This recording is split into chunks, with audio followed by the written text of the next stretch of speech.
Predicate argument structure చూద్దాం. దీని core idea ఏంటంటే దట్ సెంటెన్సెస్ డిస్క్రైబ్స్ ఈవెంట్. ఏటు సెంటెన్స్ ఈవెంట్స్ని డిస్క్రైబ్ చేస్తున్నాయో ఆ ఈవెంట్స్ని ప్రిడికేట్స్ అంటారు. ఏవైతే ఆ పార్టిసిపేట్ అవుతున్నాయో ఈవెంట్స్లో వాటిని ఆర్గ్యుమెంట్స్ అంటారు. ఇట్స్ ఆల్ అబౌట్ ఏంటంటే హూ డిడ్ వాట్ టు, ఎవరు ఏం చేసిండు, ఎవరికి చేసిండు, ఏం చేసిండు, whom, where and when. ఇది ఒక చదవండి. Who did what to, whom, where and when. So ఇదంతా ఫిగర్ అవుటింగ్ చేయడానికి తెలుసుకోవడానికి ప్రిడికేట్ ఆర్గ్యుమెంట్స్ వచ్చాయమంటారు. ప్రిడికేట్ అంటే ఇది మెయిన్ యాక్షన్ ఆర్ స్టేట్, ఏం జరుగుతుంది అసలు ఆ సెంటెన్స్లో. అంటే ఇప్పుడు ఈ రీడింగ్ ఏ బుక్, ఏం చేస్తున్నారు, రీడ్ అనేది ప్రిడికేట్. అట్లా యూజువల్లీ ఒక వర్బ్ అనేది ప్రిడికేట్ అవుతుంది ఎప్పుడైనా. ఇప్పుడు ప్రిడికేట్ ఎట్లా అంటే ఆ సెంటెన్స్లో యాంకర్ లెక్క పని చేస్తుంది. ఇప్పుడు సూపర్ స్టేజ్ పైన ఏం చెప్తారు, అక్కడ ఏం చదువుతుందంటే చెప్తారు. అట్లనే ఒక సెంటెన్స్లో అక్కడ ఏం జరిగింది అని చెప్పేదే ప్రిడికేట్. ఈ ఆర్గ్యుమెంట్స్ వచ్చేసరికి ఆ నౌన్స్ జరిగిన దానికి ఎవరెవరు ఇన్వాల్వ్మెంట్ అయ్యారు, పార్టిసిపేట్ అయ్యారో వాళ్ళంటే ఆర్గ్యుమెంట్స్ కిందకి వస్తారు. The entities like nouns, noun phrases that have rules in the events. ఏదైతే ఆ ఈవెంట్లో పార్టిసిపేట్ అంటే ఆర్గ్యుమెంట్స్ కిందకి వస్తారు. ఎగ్జాంపుల్ చెప్తాడు, the student read the book in the library. వాడు ఏం చేసిండు, రీడ్ అనేది predicate.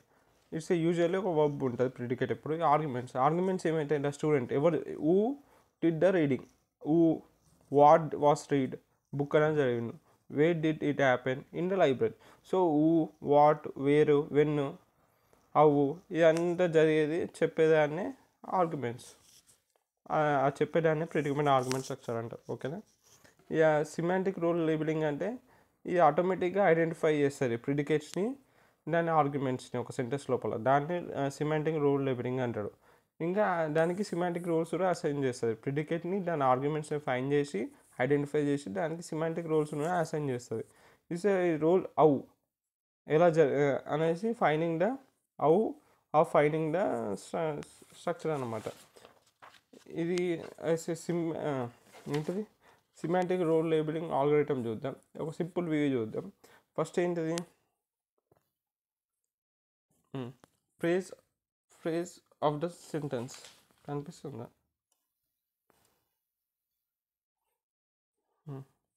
Phrase of the sentence creates a synoptic phrase tree to understand the grammatical. So first ఏం చేస్తుంది, ఒక ఫ్రేజ్ ట్రీని ఇట్లా క్రియేట్ చేస్తుంది.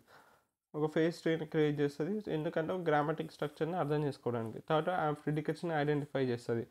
లైక్ ఏవైతే ఈవెంట్ని ట్రిగర్ చేస్తూ అవన్నీ ప్రిడికేట్స్ అంటాయి కదా. వర్బ్స్ లైక్ రో, టు, గేవ్, ఇవన్నీ ప్రిడికేట్స్ కిందకి వస్తాయి. తర్వాత దాని ఆర్గ్యుమెంట్స్ని ఫైండ్ చేస్తుంది ఆల్గోరిథంలో. తర్వాత దాన్ని ఈచ్ ఫైండ్ ద ఏవైతే నౌన్స్ ఉంటాయో దాని ఈ ఫ్రేజ్ని కన్స్ట్రక్ట్ చేసింది కదా, ఇలా వర్బ్స్ కనిపెడితే ప్రిడికేట్స్ తెలిసిపోతాయి. తర్వాత నౌన్స్ని దాన్ని కనిపెట్టినాకో ఆ ఫ్రేజ్ ట్రీలో మనకి ఆర్గ్యుమెంట్స్ తెలిసిపోతాయి. తర్వాత క్లాసిఫై ఆర్గ్యుమెంట్స్. తర్వాత ఈ ఒక మిషన్ లెర్నింగ్ మోడల్ యూజ్ చేసి ఆ స్పెసిఫిక్ రోల్ని లైక్ ఏజెంట్ ఆ టీమ్ని ఈచ్ ఆర్గ్యుమెంట్కి అసైన్ చేస్తారు. ఎగ్జాంపుల్ చెప్పాలంటే the chef prepared the meal for the customer. ఇలా ప్రిడికేట్ ఏంటిది, ప్రిపేర్డ్. సో అది ఏం చేసిండు అనేది అక్కడ చెప్పిన యాంకర్లకు పనిచేస్తుంది. సో ప్రిడికేట్ అనేది ఇక్కడ ఆడ ఏం చేసిండు ఫస్ట్ వర్బ్. ఇలా వర్బ్ ఏది, prepared is a verb. So ఇది ప్రిడికేట్ అవుతుంది. ఆ ఏజెంట్ ఏం చేస్తుంది, the chef, the one doing the preparers. ఇంకా టీమ్, ద మీల్, అది ఏం చేస్తుంది మరి, ద టీమ్ బీయింగ్ ప్రిపేర్డ్. తర్వాత beneficiary, the customer, the one who benefits from the action. ఈ యాక్షన్ నుంచి బెనిఫిట్ అయ్యారు ఎవరు, కస్టమర్. సో ఇట్లా రన్ అవుతుంది అనమాట ఆల్గోరిథం. సిమాంటిక్ రూల్ లేబులింగ్ అనేది ఈ ఆల్గోరిథం పరంగా నేను ఎగ్జాంపుల్ కూడా చెప్పాను.